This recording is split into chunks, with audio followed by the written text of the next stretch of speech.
All right, well, I guess we'll get started, or we're recording, right? Yep. Okay. We're live. Welcome, everybody, to the fourth installment of the Lakewood Learning Academy communications piece of the Fellows Program.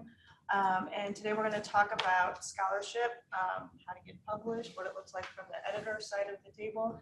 And today we have Mitch Nasser. I have written down your title so that I don't screw it up. Good, I'm interested. Dr. Mitch Nasser, Assistant Professor, Educational Leadership, School of Education. Professor Beth Mead is the Master of Fine Arts in Writing Program Director, correct? And Dr. Jeff Smith, Professor of History. And what does anybody prefer to start? Or Dr. Nasser will be speaking about. Okay. How to Hey, thanks for raising your hand. If you would like to start, I get in my classes all the You've time. been voluntold. Yeah. I'm in charge. Who'd like to Share their dissertation topic. It could be anybody, anyone. Bueller. So I'm going to talk about some random stuff. When I was thinking about this, I thought about what, why, and where. Those are the first things that came to my mind. So a little bit of background on my writing. I'm still kind of early in my process, but I've had some journal pieces come out, both before I finished my doc program, and then since then, I have some book chapters coming out, 3 book chapters coming out this spring, and there should be some other stuff coming out, and I have some things in the fire. book chapters, I hope. I'm sorry? I said not the book chapters, I hope. Well, no, most people throw those in the fire. All my students should cite those. But that kind of brings up the first thing is if you want to be a somewhat serious writer, so maybe you aspire to be a faculty person down the road, or you're going to practice, but you want to be active in scholarship. I really like the 3-pronged approach that I was taught and that I'm accidentally doing now, is to have 3 things going at the same time. The first thing you have going is an idea, something that you want to do that's not, that hasn't come together fully yet. The second thing is something that you're currently trying to write, and then maybe you don't have a home for it yet, but you're trying to write it right now. So I'll give an example. So next fall, I'm going to do a case study on a professional development model that I developed in my doc program. So that's something that I've got the idea, and it's starting to kind of come together, but I've not done anything constructive on it yet in terms of IRB or so forth. Then I have a book chapter that I'm working on that comes out in about a year, but the first draft is due in about 3 months. And so we've been meeting to talk about shape and aim of that and so forth. And then, like I mentioned, I have some things that are coming out, and I'm sure as my colleagues would share, the process is very long. So when you submit something, if it's accepted, it's going to take some time for it to come through. In fact, the thing I really laugh about is there's a piece I submitted that was approved for publication before I took this job in 2016, and it still hasn't come out yet. It's coming. We all will retire by then. So I kind of thought. So I thought about the what, the why, and the where. So what is it you're publishing? And I think one of the misnomers out there is you have to do some kind of a study, and that's not necessarily true. You can do a study. You can do a lit review. If you do a significant research paper in any of your classes where you do a substantial lit review, that can be a submission. You'd be really surprised. If you're doing a dissertation, you can definitely get things off that. I've published 3 things off my dissertation. So you can really make sure you put so much work into it, you might as well use it. But what are you doing? And then the what kind of connects to the why. So why are you doing it? So we are not a tenure track school here. Scholarship does count, but it's not if I don't publish X numbers, I get shown the door. That's not what happens here. which means I can collaborate, and it enhances my experience. So that is something I would really push if you are kind of young at this, or you're thinking about doing it for the first time, is to really try to partner with somebody. I've done presentations with people that I'd never met until we did the study and then did the presentation, or did the background research with the presentation. But what you find is you start working with the same people over and over again. So you meet 2 or 3 people, you write something, and then the next thing you know, you get a phone call saying, hey, I submitted an article idea. Are you in? Which basically means you are. Don't count how many things you're doing. So, but it's important to know what kind of flexibility you have, right? So I have friends that are in tenure track experiences where they have to publish X number, they have to be solo author, all this other stuff. I don't have any of that, which means I have a lot of flexibility in doing some really fun things. And so I really recommend considering why you're doing it. And then where you're publishing, it's okay to get rejected, okay? I got rejected plenty of times before I got married. So that was for the people watching via Zoom for you. But it's okay to be rejected. And I'll give an example. I worked on a study with a buddy of mine. We submitted it to a top tier journal and they said, thanks, but no thanks. But they gave us some tremendous feedback that actually made the article better. And then we submitted it and it got accepted. And so it's okay to be told no. It doesn't mean you're a terrible writer. It doesn't mean your piece wasn't any good. It just means it could be better, or the timing might not be good there. So it could also be that the topic you're writing about, they just published. So you're doing something on the impact of leisure time on student athletes, and it's a really great piece, but the place you submitted to just published something on that. So you're told no, not because it's bad, but because someone just did it. So I'd also recommend when you're submitting something that you look at the journal and see what they've published in the last 2 or 3 years. The question I ask is, we get so caught up, and I don't know about my colleagues here as well, about top tier publishers. So top tier journals or book publishers and the top tier of those, and we kind of hung up on those. I don't know that I defer as a scholar to one or the other when I look for my research. I look for the research that points me in the direction to support the idea I have, not necessarily is it from all the top tiers. So I wouldn't get really hung up in that as well. It's better to get your voice out there than to get hung up on which journal you're in, especially if you're in a position where that's not the biggest factor. So I could talk for another 6 hours, as my students know. The last thing I'll mention, and then I'll pass on, is let someone know you want to write, okay? Those people that have me as a faculty member that are here now will be getting an email later today about a publishing opportunity that I've received.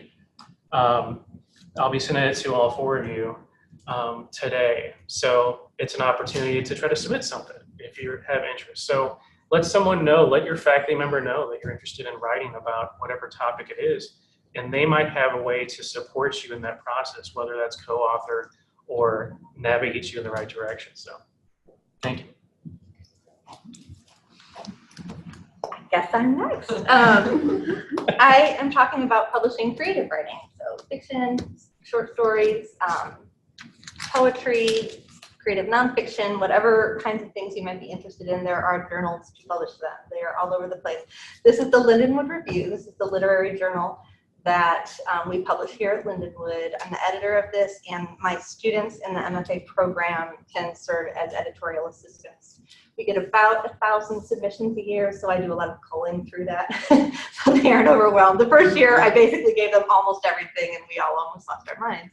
So now I use Submittable, which is a very good resource for that. And each week I give them a chunk of pieces that we read, discuss, vote on, and then by the end we put the book together. So current students and faculty and staff members of Lindenwood cannot submit work to this, although alumni can, alumni of our program can. That's just a standard practice of literary journals run by universities to avoid conflicts of interest and things.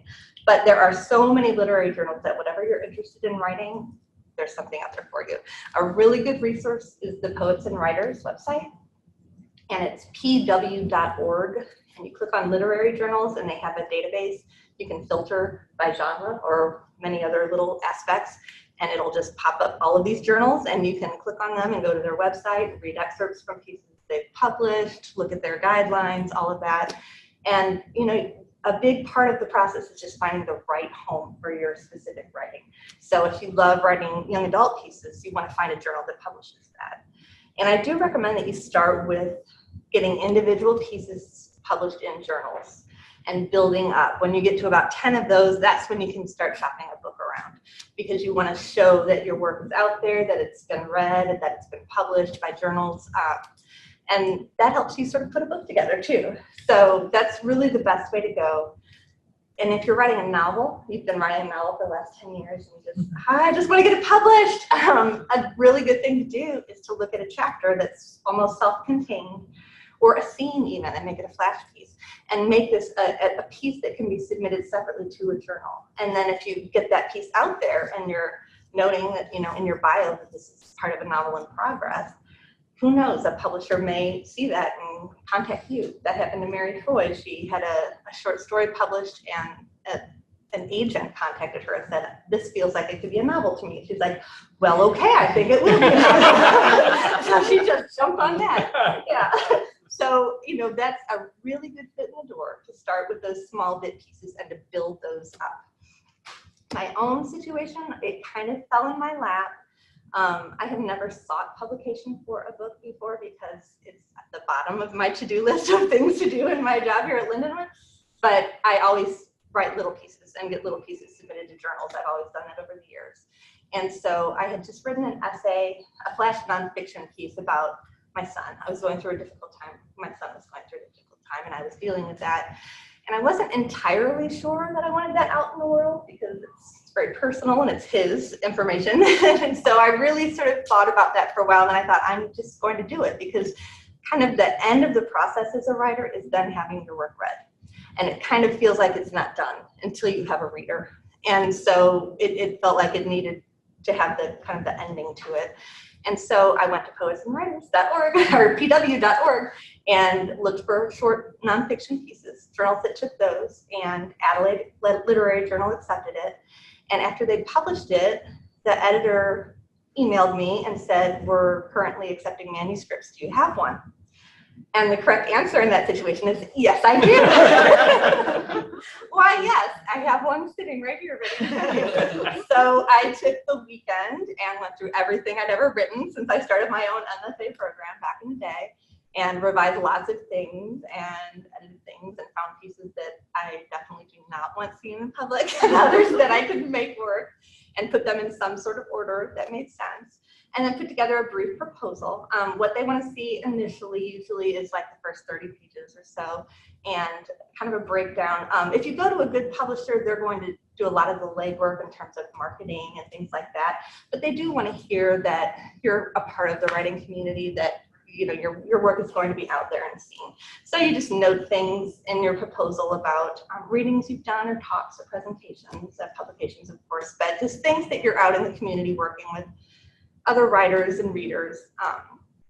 And I guess it was like the next day, he said, "Okay, send me your whole book." And so here's this whole book that I've had waiting around for so long. And then it was just about a week, and he said, "Yes, we want to publish this." So it was pretty quick for me, and I was pretty lucky. But having said that, it was, since 2000 whatever that I started writing. So it's the work from all of those years. And then this last piece that I wrote that kind of pushed it over the edge and got somebody to do that. So it was lucky, but it's the same process. It's getting those individual pieces published, finding a way that they work together to tell kind of a broader story, or a broader look at the messiness of life, and figuring that out. And then, finding the right home for it. So my book comes out July 1st, and if you wanted to read some excerpts from it, you can either track me down on Facebook. I really don't do much social media, but because of this, I went, oh, I guess I better post something about the book. So I put together a little blog. It's just very basic, but it has some excerpts in it, and I posted it on Facebook. So just look, Beth Mead Lindenwood, you'll probably find me. The blog is called dancingmadly.com. .blogspot.com. The name of the collection is Dancing Madly.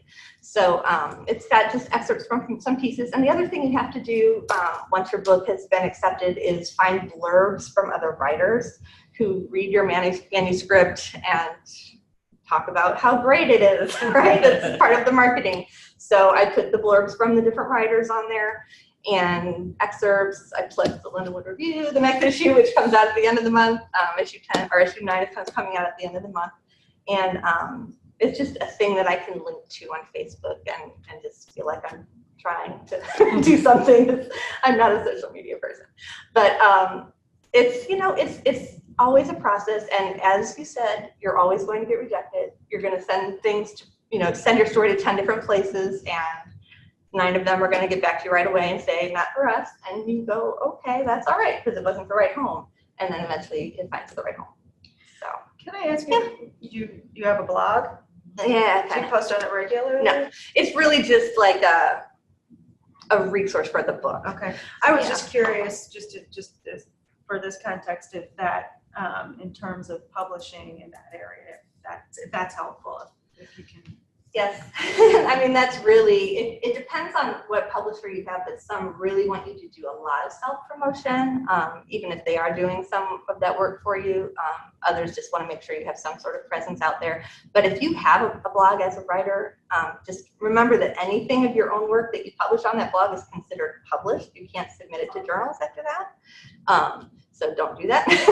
Maybe excerpts would be okay, but you know, write about your life or your writing life or your struggles as a writer, or things that will pull in readers and will get followers, and then those are people who will buy your book eventually. So yeah, it's a great tool. That's good to It's know, just though. not what I've done. yeah. And sometimes self-publishing, they consider that as you can't. Oh yeah, once you've self-published something, you can't submit it anymore. So I really recommend not doing that right away. If you feel that urge to self-publish, it's because you're dying for the end of that process, to have that reader and to see it maybe just in print because it feels real then.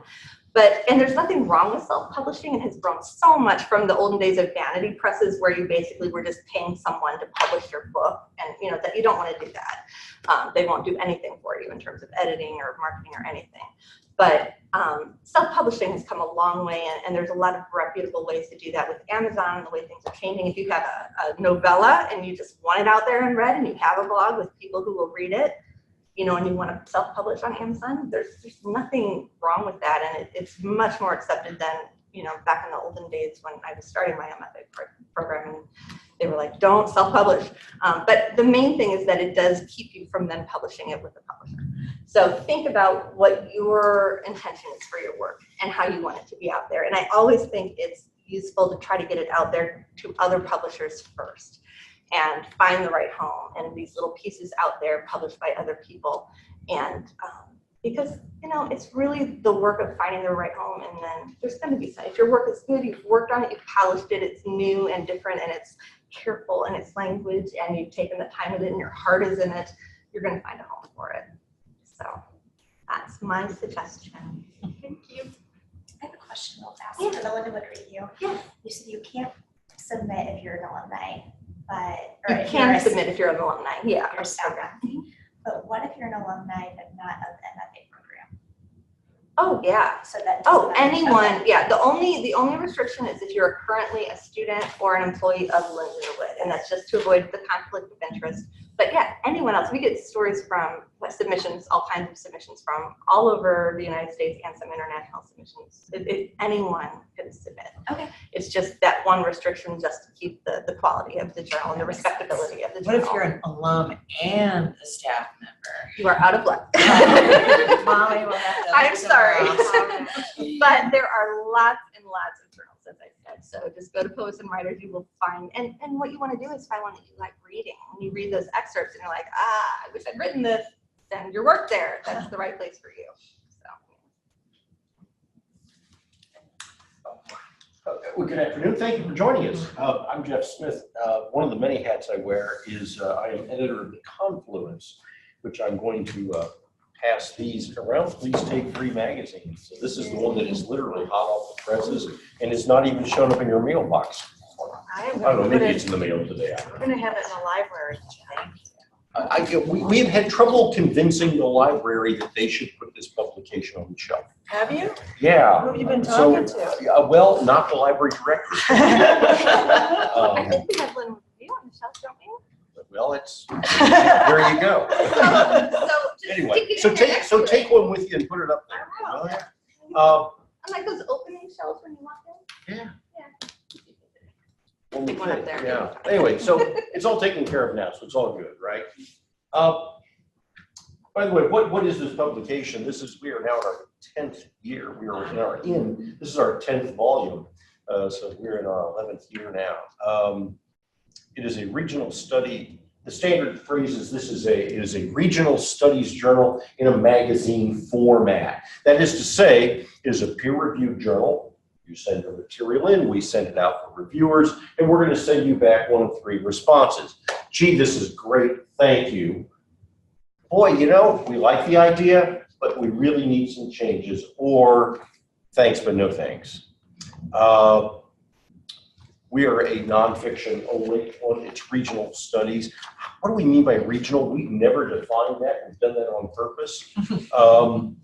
Because there may be topics about someplace distant that has a direct impact on this region. So we want to be aware of that. It's also interdisciplinary. Now, it's history heavy because we've got an historian running it. And that's where I tend to find things. But there are other sorts of things we're looking for as well. The running joke is we are eclectic by design. It will be art history, natural history, public policy, current issues, history, and so forth. The other thing that we do that is a good example of this, what do you mean, is it regional or isn't it, is the cover story this time about the Schweik family. That's a fake passport, actually, on the cover is what you're looking at. It's a fake passport being used by a member of the Schweik family to get out of Nazi Germany. Why are we running a piece about Nazis in 1940? Because the Schweiks then come to St. Louis. And so this is part of a St. Louis family's story. I think it's a delightful story, by the way. I mean, it really reads, it's probably a better fit for you. In some ways, it might have been a better fit for you, to be honest about it. Yeah. The other thing that we publish every time is a primary source document of some kind. We are looking for the strange, the unusual. We want people to read it, be standing around in line at the Starbucks tomorrow morning and to say, I got to tell you about this thing. It's what we're looking for. In this issue, for example, there is a piece of, it is an excerpt of court testimony after the 1849 fire. In 1849, in May of 1849, there was a fire here in St. Louis. Steamboat caught on fire. Wind shifted and it blew that fire in and burned up blocks and blocks of downtown. A number of things happened as a result of it. One of them is that St. Louis was one of the first cities in the country to actually have a water and sewage system. If you burn up 9, 10, 12 square blocks, you got the place torn up, you may as well put the whole system in while you got things torn apart, it's part of it. And all the other thing that happens as a result of it, if you drive around the city of St. Louis, the historical neighborhoods, one of the things you'll notice is how many brick structures there are. And you say, well, that's because there's a brick industry. That's true. The other reason is frame buildings burn a lot faster. In the aftermath of this, the city of St. Louis, Pastor Norton is requiring those brick, and so there are either brick or masonry structures. Anyway, music store burned, and its insurance company wanted a transcript of the trial. And this is an excerpt of that transcript talking about decisions that were made to blow things up, to backdraft it, and so forth. And it fell in our lap. Bob Moore, the arch, said, hey, I found this. It's cool. Are you interested? Well, yeah, I am. I just would like to piggyback on something that a couple of things my colleagues had said. One of those has to do with this notion of being turned down. I've been turned down by some of the most prestigious publications in these United States. I will have, Congratulations. Yeah, I mean, I feel a little bit like Groucho Marx, who said, that I would never want to be a member of a club that had benefit me as a member. But, you know, I mean, I got turned by the New York Times last year. It's all right. It's all good, you know. It was a decent piece, but, you know, it wasn't what they were looking for, and that's okay. I also think that, but that comes to an issue I do want to be talking about is this issue of fit. So just to finish up the thought on the confluence, what do we publish and what don't we publish? We don't publish fiction. We don't publish memoir.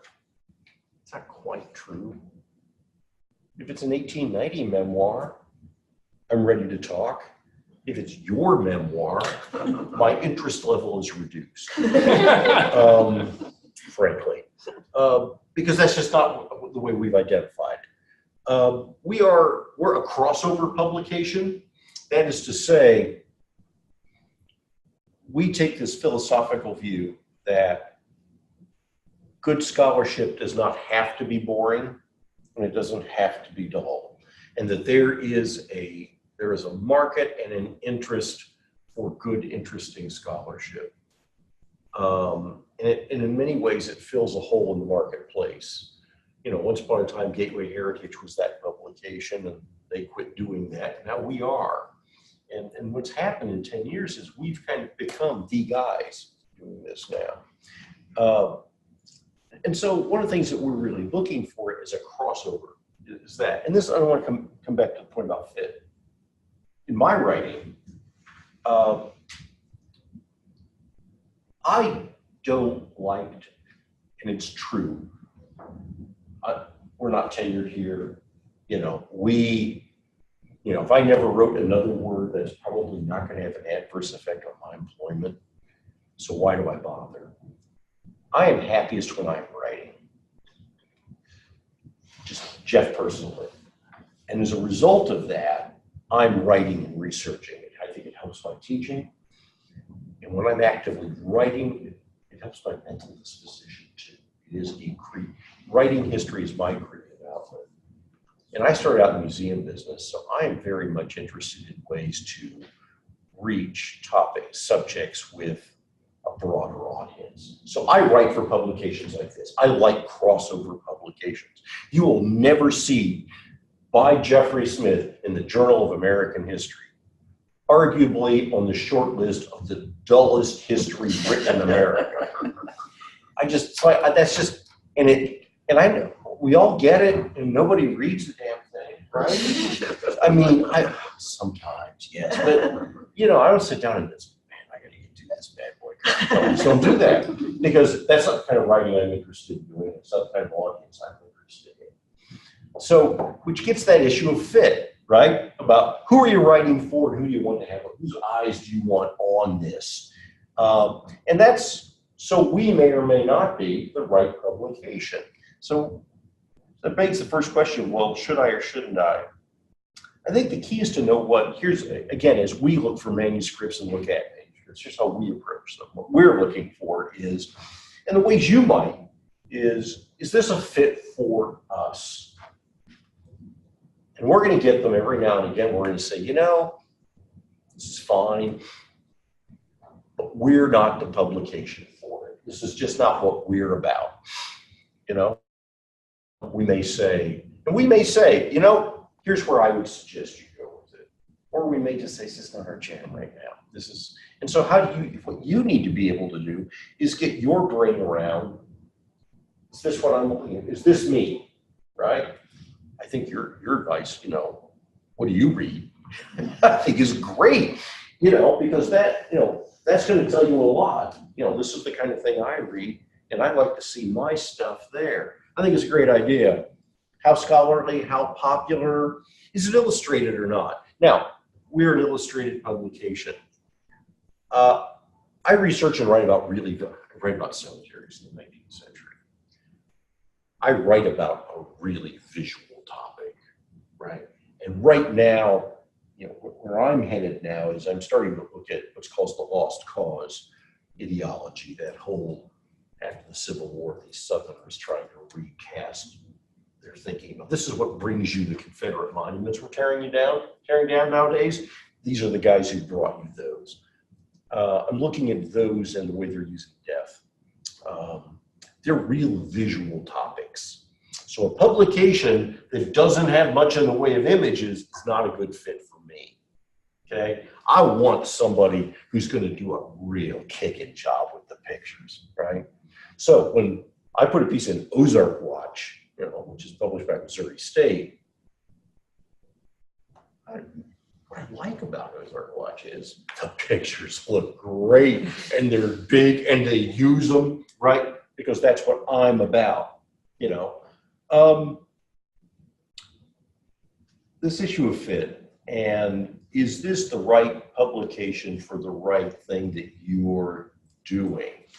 And how do you get your brain around that is to look at what they've been publishing. Now, in our case, you go to the website, I would encourage you to do that, by the way. If you go to the Lindenwood website and search the Confluence, you'll hit it. And one of the things that, and if you sort of get in there and kind of read between the lines, you'll figure out what we're doing, what kinds of things are going to be important to us. For example, you'll see a thing called Tools for Teachers. If you click on that, you'll see that every article is organized by one of any number of subject topics. And the other thing you'll see is it says DESE Expectations, Department of Elementary and Secondary Education. You click on that, and you'll see that you can look at a series of expectations in every article that goes with it. And every article, when you click on it, at the bottom it says, here are the DESE expectations that it fulfills, right? Now, you say, wow, that's interesting. What are these guys doing? What we're doing is we're saying, how do we get good scholarship in front of school teachers, right? How do we connect with that? So your article, when you're writing it, you may very well want to think in terms of, you may say, boy, I've got a topic that would be great in a classroom, and especially if you put this short document with it. Wonder where I could get that published? And you're looking and saying, man, these guys are my kind of people. So sort of getting in there and kind of, scratching around at what are they really doing and what are their real priorities, regardless of what's stated, you're going to be able to pick that up as you go. I would say also some advice on publishers is, I guess I would say give people what they want. Give editors what they want. Give publications what they want. So, what do they say they want in what format? If they say, we want an abstract, give them an abstract. If they say, we want a 300-word abstract, don't send them 500 at $2.99, period, right?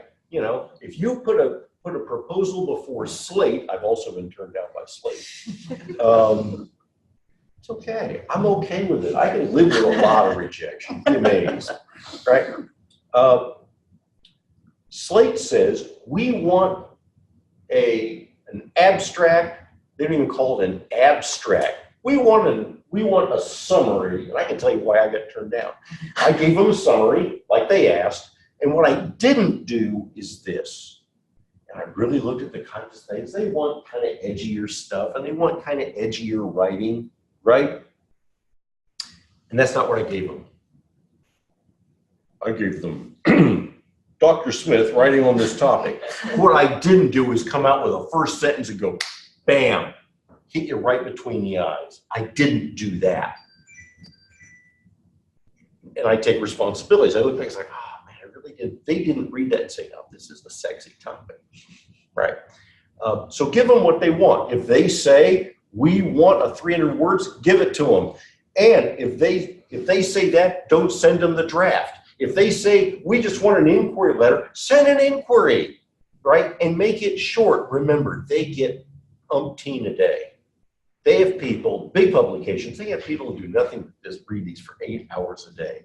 What you want to do is compel them, give them a reason to not put you in the just go away pile, and to put you instead, and it's like, or the pile where they're going along and say, oh my gosh, I just read the whole thing. I can't believe I did that. I'm trying to skim these, but this one so try to give them a reason to keep reading your stuff, whatever that is, that it might very well be. So you want to make it hard to say no and easier to say yes. Something else, deadlines. make them. Period. Last thing on earth I want to have to do is run some joker down who did not respond and didn't get their stuff in on time, right? If I say, you know, I really need this on September 1, I don't want to be emailing you on September 8 saying, Brittany, right? Because I put this issue together and that table of contents has been ready to go and I'm counting on you and I got a slot and it's not there. Now, I might very well say, you know what? I got a better idea. Just, you know, you're already bugging me, right? You know, so we don't want, so make them and give them what they want when they want. If they want the images by here, do it. If they say, we want JPEGs, don't send, you know, anything else. Send JPEGs. If they say, we want it printed on parchment in ancient Aramaic, that's what you're sending, right? There is a university press here. There is one publication, one academic journal in our business, and you know what? They don't do any of it electronically. Print it out, and you send the copies to the readers, and they send them out. This is so quaint, right? You've got to be. I'm not submitting to these people. I'm not going to fool with that. So decide what you know. How the world's full of bullshit you got to put up with, right? You just got to decide what you can tolerate and what you can't. Okay, and that's what I can, you know, but you will make others. If you think you're going to miss a deadline, communication. It's no different than class, right? If you're going to be late on an assignment, what do? Oh, I'll just kind of wait till afterward and then I'll go around and say, gee, I kind of, no. I want to hear from you the day you know that you're going to be missing that deadline. That's the day I want to hear from you. So now, on Brittany, but I'm picking on Brittany, right? So now, I've said I need this on September 1. On July 1, Brittany says, man, I just ran into a problem. The research material is more voluminous than I thought. I've been sick. The kids have been sick. I fell off my roof. I don't know. Whatever it is, she says, I'm not going to make September 1. Great. What do you got? I've got one. I've got a guy in SAUE. Nice. This guy, we were ready to go. He was supposed to be in the last fall, and he was supposed to be here. And I've got this fantasy that he'll be in next fall. But I'm sticking with him because he keeps writing me and telling me, here's where I am, right? He says, I'm up for tenure review. Dude. I am the least of your worries, right? So communication becomes a critical part of that as opposed to just mix it. Having said that, don't nag, but don't lose track, okay? If they say, we'll get back to you in 2 weeks, don't nag them the day after tomorrow and say, did you get it? You sound like an anxious puppy now. On the other hand, it's okay 3.5 weeks to say, hey, just checking in. And the tone, it's all about the tone, but just checking in.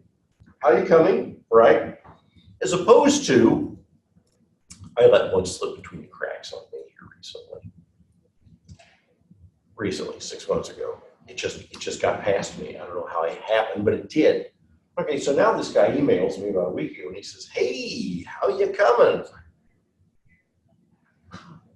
I think I had dark hair when we got there.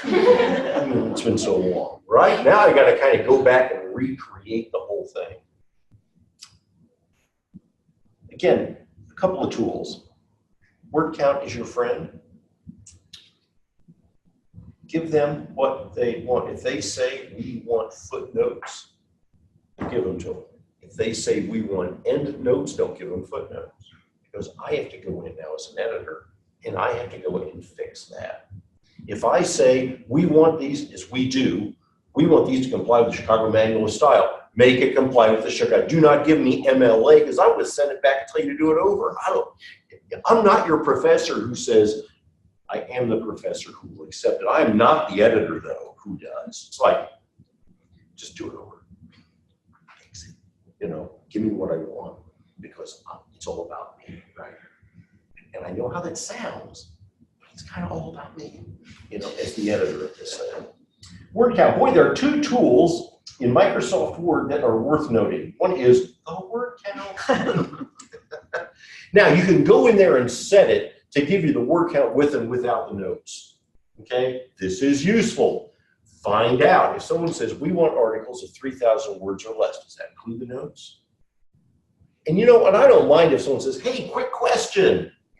Then I can say yes or no, done, send, right? It's okay to ask, you know, if it's nowhere. Now, if they say, well, if you look at the website, you would have known it. Oh, God, don't do that to us, right?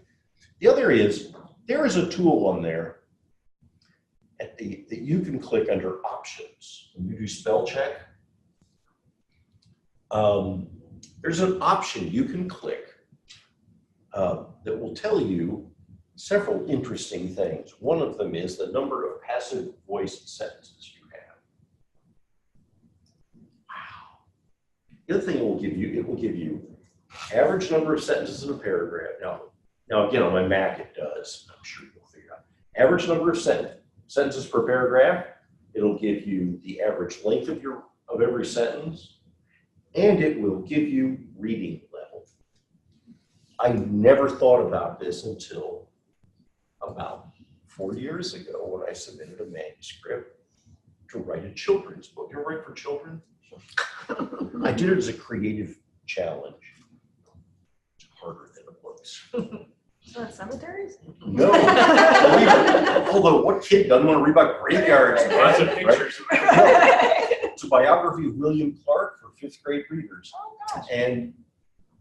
But if you're writing for 5th grade reading level, 6th grade reading level, there's a whole bunch of things that means. And I thought I wrote pretty simply. I don't. So you can go in and see that. The New York Times, your average newspaper, the Post-Dispatch, is the 6th grade reading level. New York Times is the 8th grade reading level, right?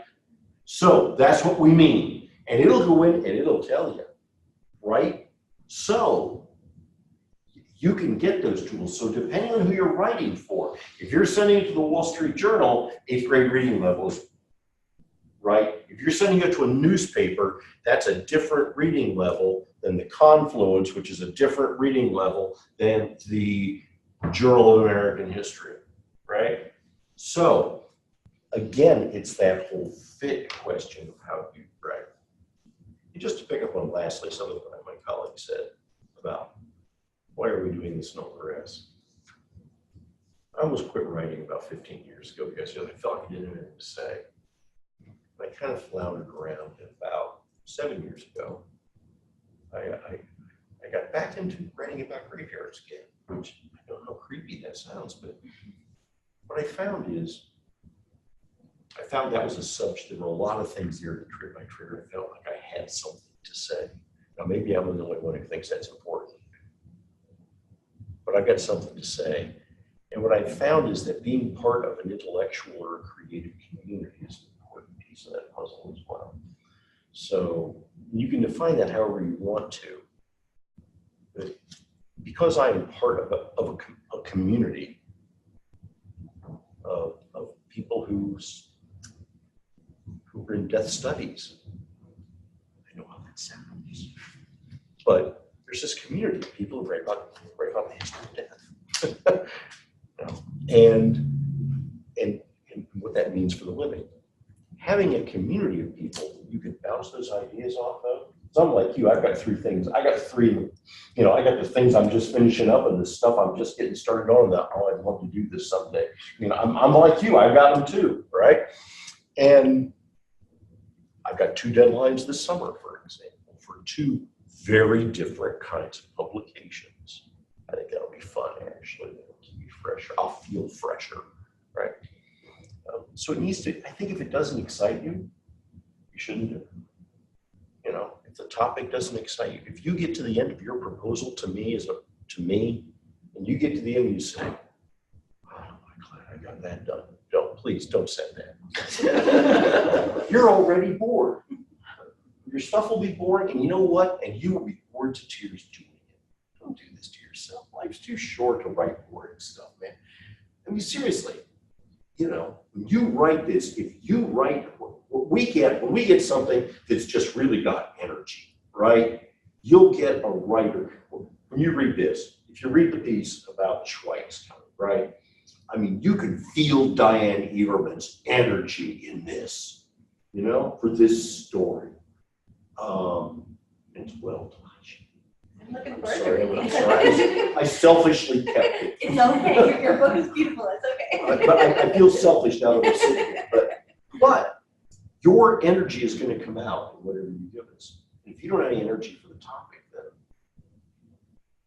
I'll bet I won't be there as an editor. So we're looking for all those guys. So that's my too long shtick about what are we looking for at our end.